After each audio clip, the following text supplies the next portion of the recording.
Hello and welcome to your prep screencast on the lymphatic system, which is chapter 20.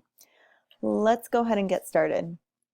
So our lymphatic system is a makeup of three different parts. We have our lymphatic vessels, which we generally just call our lymphatics. We have the lymph, which is that excess fluid that we've mentioned in previous lectures, and lymph nodes. So let's talk about the lymphatic system's functions. It's going to take up excess fluid that leaks out of our blood vessels into the interstitial tissues, and we'll basically put it through our lymphatic system, which we're going to learn about today. So once this fluid is picked up from the interstitial tissue, or interstitial fluid is pulled into the lymphatic capillaries or vessels, it is now called lymph. It's mostly made up of water. We have some plasma proteins, ions, and white blood cells in there. Together with the lymphoid organs and tissues, we'll have the basis of our immune system, and I'll show you why in the coming slides. Here's an illustration. I'm just gonna, where's my pointer here? Hello. Okay, why isn't this working? There we go. Oh, sorry about that. So we have our cardiovascular system, which we've learned plenty about, and we have that excess fluid moving into the interstitial tissues here. That fluid, known as interstitial fluid, is then pulled into these lymphatic capillaries. They'll move through into lymphatic vessels. This would be the afferent lymphatic vessel, lead into a lymph node, leave out a lymphatic efferent vessel, and then we're going to go through a slew of different lymphatic vessels like lymphatic trunks and ducts, and eventually it's going to lead back into our venous system to move back to the heart to be recirculated. This is an up-close look at our lymphatic capillaries and the relationship they have with our blood capillaries. Like I said, we have fluid moving out of these blood capillaries into the interstitial fluid area, and then they're picked up by the lymphatic capillaries. So what I'm going to do is walk you through the steps before we talk about the lymphatic trunks. So what I'm going to do is exit out here. Let's add a new slide and create a schematic of how this happens. And I can't remember if I had you do this in biology or not, but let's just do it anyway, just so we get the whole realm. Maybe it'll put things in a different view now that you've had some anatomy here. So we have our blood capillaries. We just have some excess fluid that's going to leak out, moves into our interstitial space,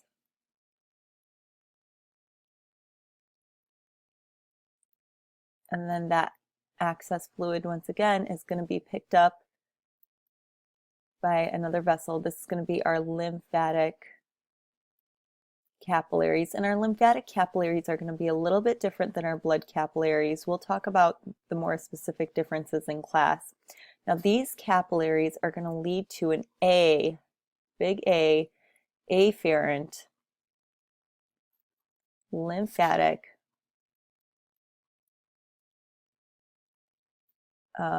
vessel. Okay, now keep this in mind when we talk about our nervous system. Anytime you see something associated with this word afferent, that means something is moving into a body, in towards something, okay? And what it's moving in toward is our lymph node. We're going to find lymph nodes all throughout our body, but more specifically in the areas of our neck, axilla, and the groin. So our lymph nodes, they're going to work with our immune system. We're going to find some immune cells in there. We'll talk about more stuff later on, but basically what it's going to do is it puts this lymph in through the lymph node in order for that fluid to be filtered. After it's done being filtered, we are going to go through an efferent lymphatic vessel. Okay. And sometimes we can have, like, on average 4 lymphatic vessels moving this lymph into the lymph node, but when it's leaving, it leaves usually through 1 efferent lymphatic vessel or 2. And that's because we want to slow down that lymph within the lymph node so it has time to really filter that fluid, and then it'll exit on out. So where does it go from here? It's going to go through lymphatic trunks, and I'm going to show you what those trunks look like. I don't know why my writing looks so rigid. I'm going to show you these trunks in the next slide, and eventually they will go into lymphatic ducts. And we only have 2 main lymphatic ducts. So this either is going to go to a thoracic duct. I feel like this is getting worse as time gets on. Thoracic duct, or the right lymphatic duct. Okay, and of course, both of those are going to eventually drain into the heart, into our venous system, and to the heart. But I'm going to skip on writing those details for now because I want to show you some pictures of what this all looks like. So these are going to be our lymphatic trunks, and they're going to be formed by the union of the largest collecting ducts. So we have our right and left lumbar trunks here, down in the lumbar region. We have our bronchomediastinal trunks. Now, that makes sense because broncho is referring to our bronchioles, mediastinal into the mediastinum. So this is where the bronchi would be coming into the heart. I'm pointing down here. Our bronchi would be coming off of the lungs here, and then eventually all of this will be drained into our broncho mediastinal trunks. All right, got my words right. And then we have our paired subclavian trunks that, of course, would be near the subclavian vein. And we have our paired jugular trunks, which would be near the jugular veins. Our single intestinal trunks, so you can imagine this is draining our intestines. And then we have one of my favorite ones, the cisterna chili. And I always like to think of this as being chili in my belly of where I would find it. Okay, and here we're going to see these lymphatic trunks all coming together. So lymphatic trunks are drawn in red here, all coming together to drain this fluid into the right lymphatic duct here. Now, this lymphatic duct is draining into the area where we have a junction of the right subclavian vein and our right internal jugular vein. You guys see this? Right subclavian vein draining the upper limb, internal jugular vein draining the head. And then they come together, and this area, let me shade this in to make it a little bit more apparent because we're going to do a little review of veins here. Come on. This area here, this is our brachiocephalic vein, the right brachiocephalic vein. So right brachiocephalic vein. This area here would be our left brachiocephalic vein. This vein is made up by the junction of this left internal jugular vein and the left subclavian vein. When those two come together, we get the brachiocephalic vein. When our right brachiocephalic vein and our left brachiocephalic vein come together, that's when we're going to get our superior vena cava that will go to the heart. All of this here. Now, let's talk about the left side. We talked about the right side. I want to talk about the trunks on the left side here. So these trunks all come together and they all are going to drain into the thoracic duct. Now this thoracic duct is moving up posterior to the superior vena cava, and I didn't draw this right here, so I'm going to switch my color into green. There we go. And this thoracic duct, it doesn't really level off right here. It's going to continue down here. That should be green. Okay, so that is joining the junction of our left internal jugular vein and the left subclavian vein, draining into the left brachiocephalic vein and into the superior vena cava. Okay, so where is the right lymphatic duct draining? It's draining all of the right upper limb, arm, and right side of the head and our thorax. So all of this area highlighted in green, that's all drained by the right lymphatic duct. So all of these vessels, all of the lymph nodes, all move into the right lymphatic duct. Whereas our thoracic duct, this is draining a lot more. This is going to drain the rest of the body. So 3/4 of the body is drained by this thoracic duct. So we have these lower limbs are all this fluid is moving through our lymphatics up through that thoracic duct, and eventually will empty here into that left brachiocephalic vein and into the superior vena cava. And I just want you to note these inguinal lymph nodes where we would have, they would be the most abundant, as well as in the axilla and the cervical region.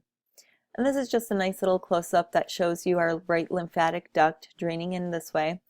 And then there's our thoracic duct moving up across the body of the vertebrae and up and over. And hopefully we can find a thoracic duct in the lab and into the vein. Okay, time is moving by a lot faster than I thought. I talked a lot about the ducts and everything. So our lymphocytes, we are going to find these within our lymphatics as well. And we have two lymphocytes. We have our B cells and our T cells, or B lymphocytes and T lymphocytes. And these are helping to protect against antigens. Anything the body perceives as foreign, these cells are going to assist to ward them away. They have their own ways of doing this. So whether it's bacteria and their toxins, or viruses, mismatched red blood cells, or cancer cells. So T cells are going to manage the immune response. They attack and destroy foreign cells. We see that happening here. This is one of our killer T cells. It's going to secrete some enzymes that will basically punch holes into the plasma membrane, allowing substances like ion and water to move on in, and lysis will occur. Our B cells are going to produce plasma cells, and I'm hoping you guys talked about this in your microbiology course. And these plasma cells are going to secrete specific antibodies toward a bacteria that it comes into contact with. Now, we also have some other lymphoid cells like macrophages, which are essentially white blood cells that are going to phagocytize, and they also help activate T cells. So that's what we're seeing here. We have our macrophage, and it has a specific receptor type molecule here called an MHC molecule, and it'll come into contact with our T cell to let it know that, hey, I've got this, whatever it is, bacteria with all these bad antigens that are foreign. You need to take a look here and then go and attack infected cells and stuff like that. Okay. We also have dendritic cells that are going to, where's my dendritic cell? This guy here that looks like a star. That's also going to serve as an antigen presenting cell. I hope you guys know what that is. If not, let's talk about it in class. It takes the antigen from whatever bacteria or foreign invader has, and it presents it to our T cells.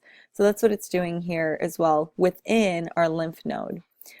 We also have reticular cells that are going to produce stroma. That's a fluid that will support other cells in our lymphatic organ. So here's a closer look at that. Here's our reticular cells on the reticular fibers.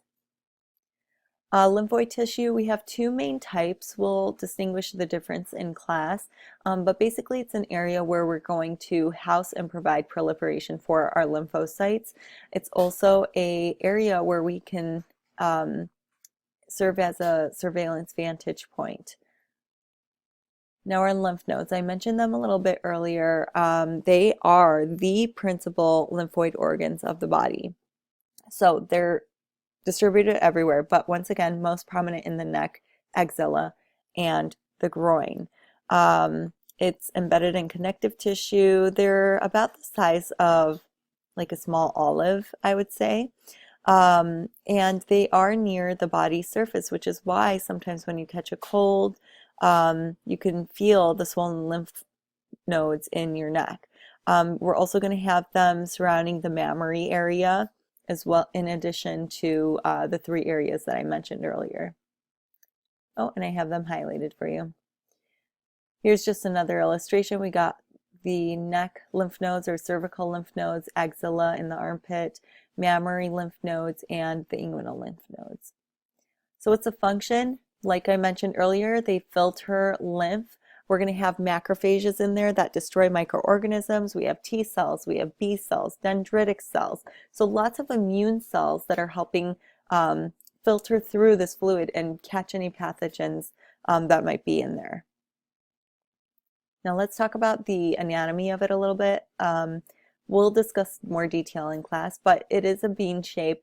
It does have an external fibrous capsule to it. The cortex, I have this highlighted here, might as well use it. Actually, before we talk about the cortex, let's talk about the trabecula. Trabecula, remember, those were like irregular shaped structures. In our spongy bone, we talked about trabecula. So we have trabecula within the lymph node too. It's just a regular pattern here that's extending to divide out the node into separate compartments. And so we could see this moving through not only the cortex, but the medulla as well, which cortex, you know, it will be the periphery where these follicles are going to be found.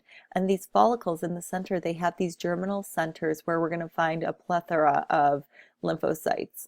And then in the middle, we have our medulla. So we'll have some medullary sinuses and cords in here. And here's a histology slide. Practical exam 2 is going to be more of a PowerPoint type of lab practical. So just how we did in anatomy 1 where I played slides for you that switched every minute, that's what we're going to do with the lymphatic system for practical exam number 2. And so any histology picture that I have in this lecture is fair game for the practical exam. So here's our capsule. We've got the cortex, which would have the follicles in it. This is a really great example in here. That lighter portion is going to be the germinal center of our follicle. And what else do we need to mention? The trabeculae kind of embedding in, separating, creating compartments. The medulla would be more toward the center here. And here we have the cords, which would be the purple region, and the sinuses would be these empty white spaces here. Oh, and I had them highlighted. I didn't even know. There we go. Okay. So I already mentioned that we have these afferent lymphatic vessels, usually around 4 of them, bringing in the fluid. That's going to travel through a subcapsular sinus and then into smaller sinuses as it weaves its way through our lymph node. Then it leaves through, once again, we have a hilus here where structures are going to enter and exit. So here we have efferent vessels exiting, allowing the fluid to move past. And in our abdominal lecture or digestive system, we touched on the spleen a little bit. Now this is going to be the largest lymphoid organ found in the upper left quadrant of the abdomen, and it's served by our splenic artery and the splenic vein located in the hilus. The function is going to be lymphocyte proliferation and immune surveillance and response, and we're going to cleanse the blood of aged cells, especially red blood cells and platelets and other debris. We mentioned one of those cells were going to be the red blood cells. So what it does is it breaks down products of the red blood cells. So it's going to salvage that iron to use later on. It'll also store blood platelets. It's where fetal red blood cell production will take place and then stops after birth, because after birth we'll get our kidneys to secrete erythropoietin, and that will cause our bone marrow to create more erythrocytes for us. It's also going to have a fibrous capsule, which we see here, and trabeculae embedding in those irregular spaces, I should say here, in our spleen. And these are going to be areas, as well as soon we'll talk about the white pulp where we'll have white blood cells, but we're going to have lots of other immune cells, macrophages, and lots of red blood cells here. So with our thymus, this is going to change its size as we age. I touched a little bit on it in our endocrine lecture. In infants, it's going to be quite large, found in the inferior neck, extending down into the mediastinum, kind of lying on top of the heart. And it's going to start to atrophy as we age. So that's why we don't really find it in the cadaver. Let's talk about the tonsils. So our simplest lymphoid organs are our tonsils, and we can form a ring or a swelling of mucosa of the lymphatic tissue around the pharynx or oral cavity. So this should be reviewed. We talked about it in our digestive system. Here's our palatine tonsils. They're in the posterior end of the oral cavity. Remember, we talked about those two pillars, the anterior pillar, posterior pillar. You find it right in the middle there. Our lingual tonsil, you find that way back in the base of the tongue. And then our pharyngeal tonsils, let's switch views here, also known as the adenoids, could be found in the roof of the nasopharynx. And I want to mention one more tonsil that I didn't discuss in the digestive system, and that's the tubal tonsils. This will be surrounding the openings of the auditory tubes in our pharynx. So here's our palatine tonsil, anterior pillar, posterior pillar, lingual tonsil, pharyngeal tonsil or adenoid, and then the tubule tonsils. Here's our auditory tube, will be surrounding this area. Okay, other lymphoid follicles we'll find is within the ileum. We get these Peyer's patches throughout the, I should say, lining the wall of the intestine within the ileum. Specifically in the distal portion of the small intestines is where the ileum is located, just as review in our digestive system, where we'll have lymphocytes located here and searching for any pathogens. We also have similar structures within the appendix. So here is a cross-section of the appendix here, and you could see this is filled with follicles that are going to search for our pathogens. There's the germinal centers. Look how big they are, filled with lymphocytes. So they will work to destroy bacteria and prevent any breaching of from the intestinal wall. And they generate a memory they generate a immunological memory. And the last thing I want to mention is MALT, or the mucosa-associated lymphatic tissue. This is going to include the Peyer's patches that we discussed, the tonsils, and the appendix. And we also have the lymphoid nodules in the walls of the bronchi, our respiratory tract. And this really is working to protect our digestive and respiratory systems from foreign invaders. So that is it on the lymphatic system. Please let me know if you have any more questions. You're going to start asking me questions, but any questions on the lymphatic system before we discuss it next week.